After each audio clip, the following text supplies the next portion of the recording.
Hey, it's your old pal Lucid Stu again, and we are back looking at the Federal Railroad Administration's high-speed rail corridors.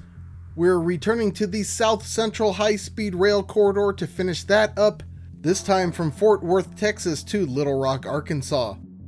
If you missed the first video for this corridor covering San Antonio, Texas to Tulsa, Oklahoma, check that out when you're done here. The region we're dealing with is within Texas, Oklahoma, and Arkansas. Those states cover 390,000 square miles and have a population of 37.6 million.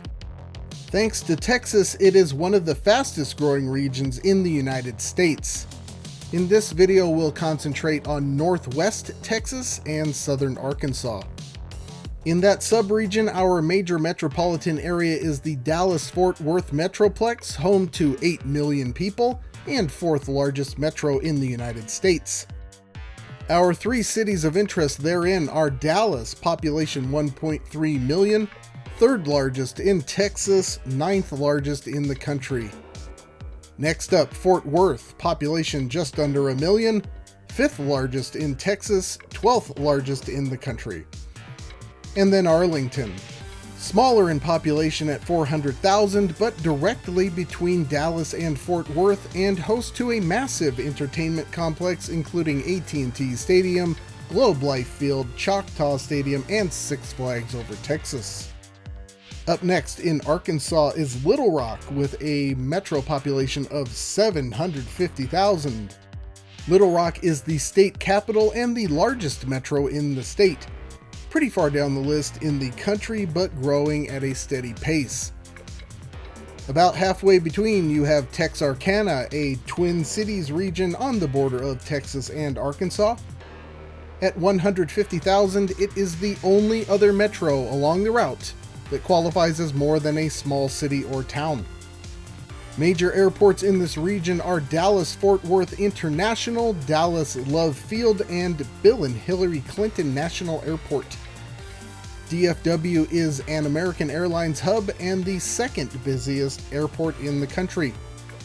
Dallas Love is a mid-major airport, 32nd largest in the US. It is the corporate headquarters for Southwest Airlines and a major Southwest hub. It is nearly exclusively used by Southwest. It's also 10 miles closer to downtown Dallas than DFW. Clinton National Airport is a minor airport carrying the equivalent of 5% of DFW's traffic, but it is the largest in Arkansas by passenger volume. Importantly, about 15% of its traffic is with the Dallas-Fort Worth area. The rail route as described by the Federal Railroad Administration roughly replicates a portion of Amtrak's Texas Eagle from Chicago to San Antonio. Amtrak's quote-unquote high-speed aspirations here are of the 110-mile-per-hour diesel-electric kind. Given the decades and billions of dollars that transformation would require, the idea of this series is to see what it might be like to leapfrog 110 miles per hour and go straight to electrified true high-speed rail. Before we start with the route, let's look at the guiding principles that shaped it. Our core principles are speed and safety, cost, and urbanism. As you can see, each has its own subset of principles, some contradictory. We choose the best factor based on specific circumstance. Part of this route is already under consideration for high-speed rail as the Dallas-Fort Worth High-Speed Transportation Project. This is a 31-mile line between downtown Fort Worth and downtown Dallas through Arlington in early planning stages. This is planned to hook up with Texas Central Railway at its planned Dallas station. Texas Central is another high-speed rail line in its early stages between Dallas and Houston. I'll talk about that eventually in its own video. Because of that, for technology, we're assuming an N700S series train set used in service by Japan Railways, which is planned for Texas Central. The version planned for Texas Central has an assumed top speed of 205 miles per hour. We'll start under Fort Worth and work our way east to Little Rock. We're underground because that is the plan for DFW HST. We will follow their plan to Dallas since it is somewhat likely to happen. I made a boo-boo in the San Antonio to Tulsa video. The planned Fort Worth station site is not under Fort Worth Central Station, but next to it under this set of surface parking lots. From there, the route mostly follows Interstate 30. It will stay underground for a few miles and then emerge in the median of the freeway. The plan is to expand the freeway to accommodate double tracking, since there is room in the right-of-way here. I did my best to illustrate that with the tools available. I have one track here due to lack of space and limited ability to alter the landscape in Unreal Engine. It is planned to be double tracked in reality. Once at the surface, that will travel at grade or within a trench in the freeway median until reaching Arlington, where the right-of-way is constrained and the route starts interacting with express lanes. At that point, it will go back underground to Arlington Station under the freeway at its intersection with Collins Street. Since we're discussing specifics, let me say these are preliminary plans that could still change. This station site isn't walkable for much more than the local Hooters and a few strip malls. It's about a mile to most area amusements. There is, however, room for development and a sizable transit center on the north side of the freeway. However, Arlington is the largest city in the country without local mass transit, so making the station effective would require more steps. I have travel time between Fort Worth and Arlington at 8 minutes, covering the 13.5 miles at an average of 101 miles per hour. East of Arlington toward Dallas, the route is planned to transition above ground once again, but this time on the south side of Interstate 30. It's planned to run above ground from this point, mostly on viaduct. Since I have a nice long render for this section, let's talk more about this project.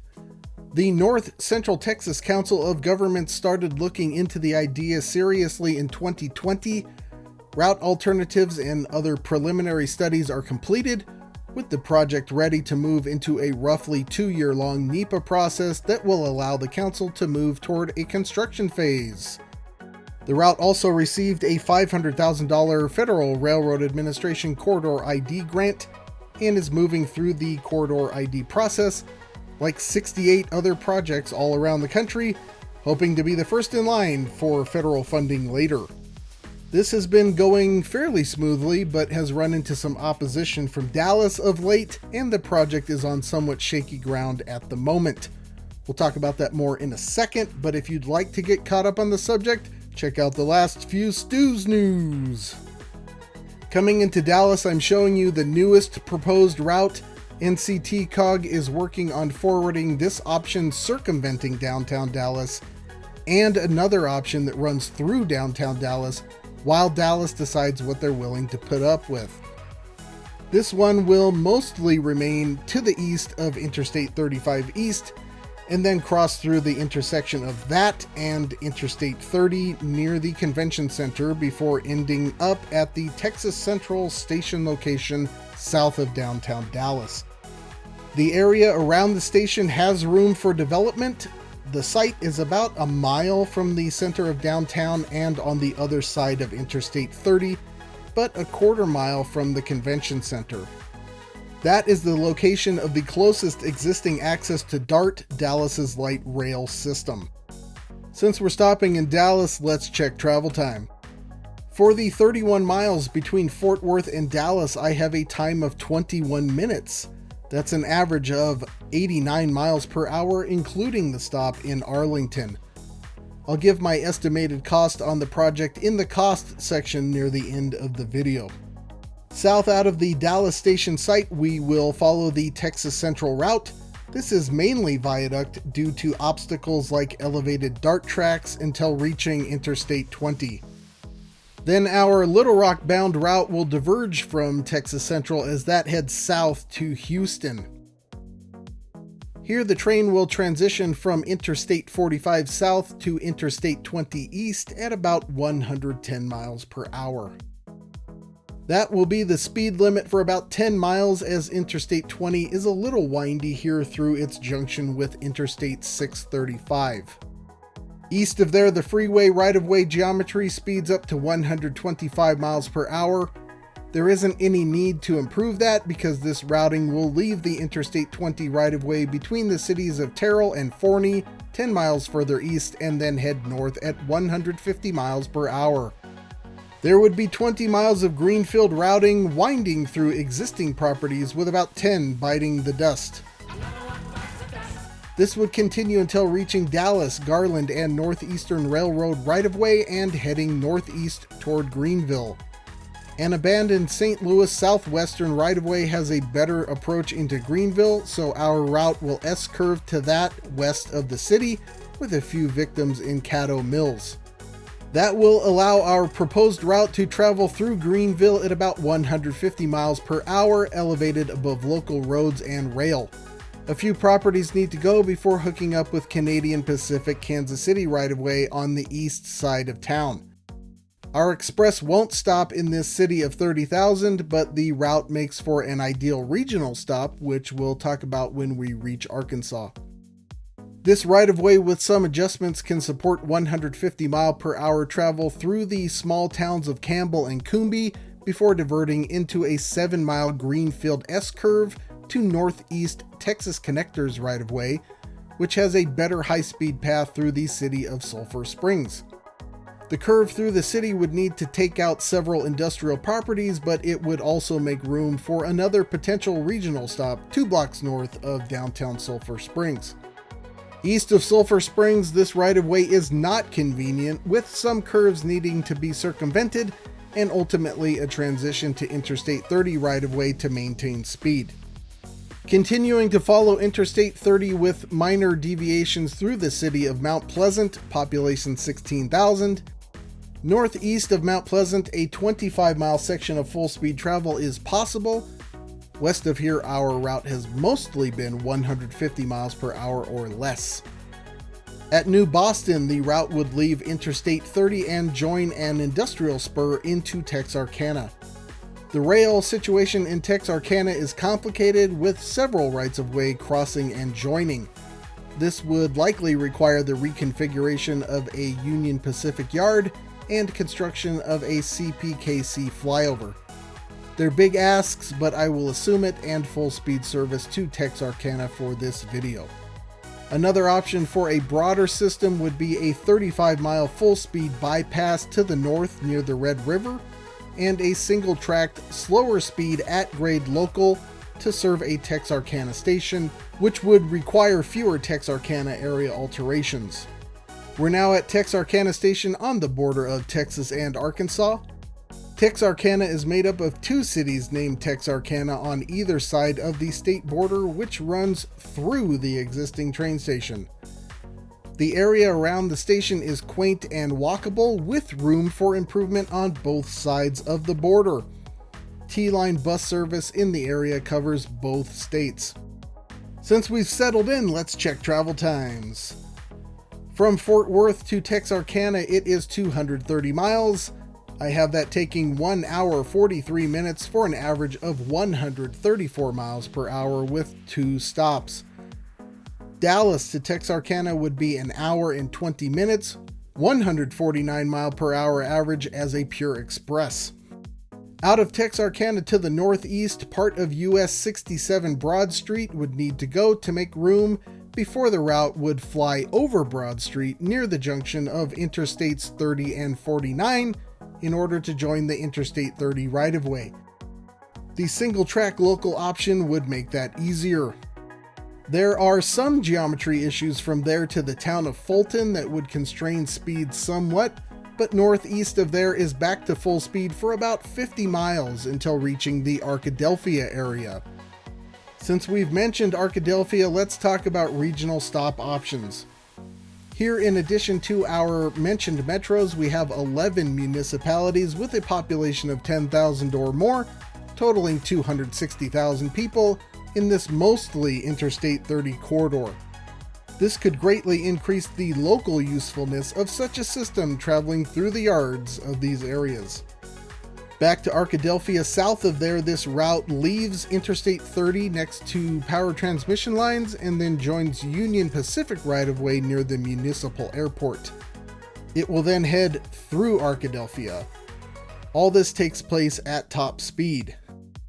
Continuing another 15 miles at full speed to the Malvern area, a route through the city doesn't sustain high speed, so will diverge to Interstate 30 to the north, slowing to about 150 miles per hour. At the junction of Interstate 30 and US 270, there are a couple of options for approaching Little Rock. I'm going to present you with both and let you decide which you like better. The first option would leave Interstate 30 for a combination of abandoned rail and greenfield routing to just south of Haskell.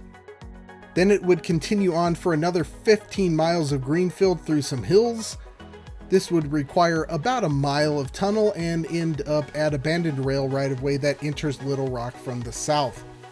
This becomes an industrial spur line owned by Arkansas Midland.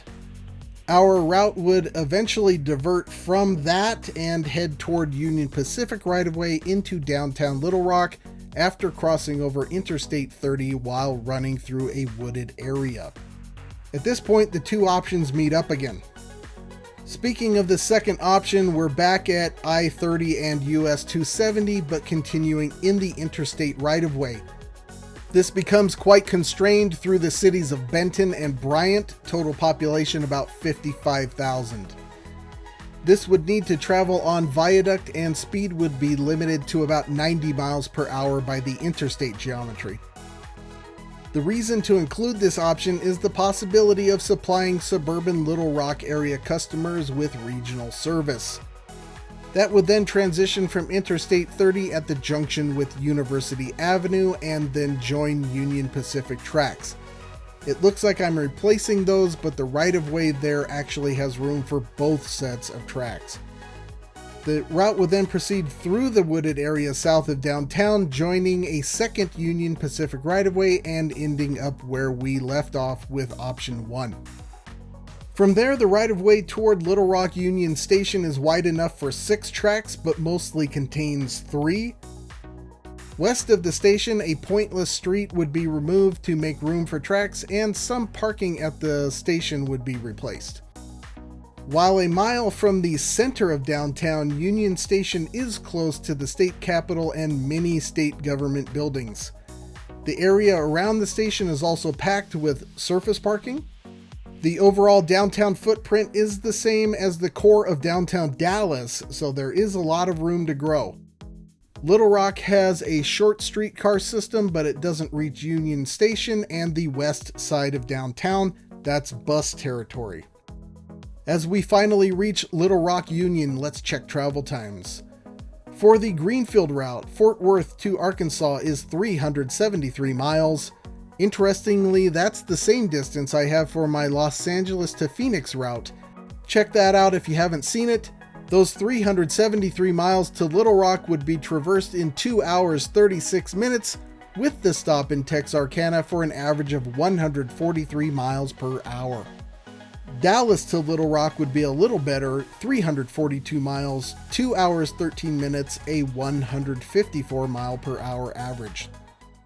When combined with the first South Central Corridor video, this unlocks new city pair travel times. Oklahoma City to Dallas, 230 miles. I have that taking 1 hour 42 minutes for an average of 135 miles per hour with stops. Austin to Little Rock, long distance at 571 miles. That would take 4 hours 5 minutes, an average of 140 miles per hour. That's a trip that currently takes 15 and a half hours on Amtrak's Texas Eagle. Texarkana to San Antonio, more long distance at 510 miles. I have that at 4 hours 2 minutes, an average of 126 miles per hour.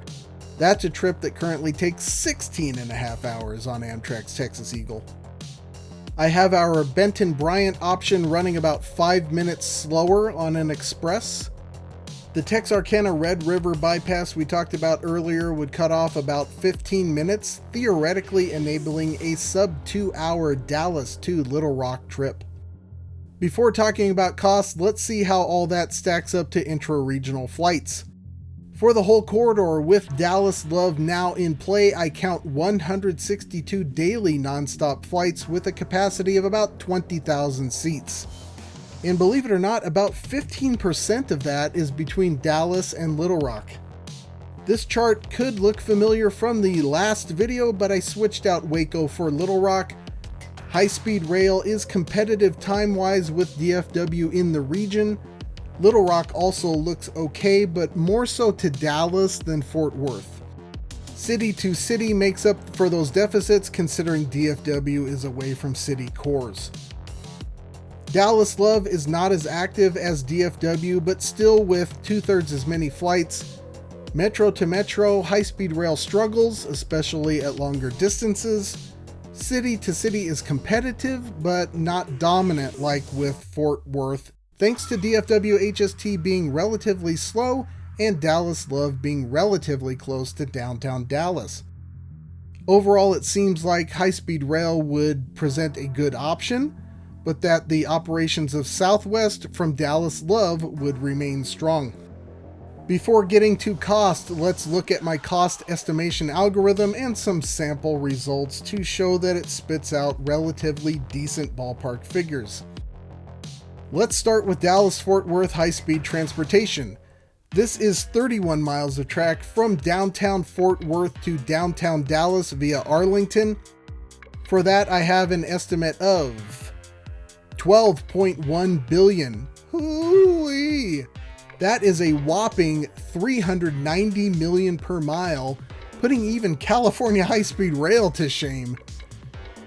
There are no official estimates yet, so stick that in your back pocket, watch your Stews news, and we'll compare when an official estimate is released. For the full 373 miles from Fort Worth to Little Rock, with the full service option through Texarkana and Greenfield into Little Rock, I have a cost of $33.5 billion. That is $90 million per mile. Without DFW HST, just Dallas to Little Rock, that would be 342 miles and $21.4 billion for an average of $63 million per mile. The Texarkana bypass with single track local would be $200 million more. That is especially attractive connected to a broader system like Chicago Hub or Memphis to Atlanta. The Benton and Bryant, Arkansas option into Little Rock would be an extra $2.2 billion. Is a population of 55,000 worth it? And now, the grand total for the whole South Central high-speed rail corridor at actual high speed. $84.4 billion. That is for a total of 959 miles of right-of-way, which produces an average of $88 million per mile. We have some things to discuss in the comments. Please give me calm, collected, and well thought out responses. Just a reminder, super thanks are now available if you would like to support the channel mission. That way, those funds will go to full Las Vegas trips to provide updates on Brightline West construction when it starts. That will include aerial drone footage. So far, we are halfway to a 4th full trip thanks to your generous super thanks. Plenty more videos to come. I recently asked subscribers for suggestions on the next video. Now it's everyone's turn. I have a week before I need to start working on Stews news, so city pairs are preferred. Metros of more than 1 million, please. Less than 400 miles would be better. But that's all for now. Until next time, I'll see you on that big beautiful freeway.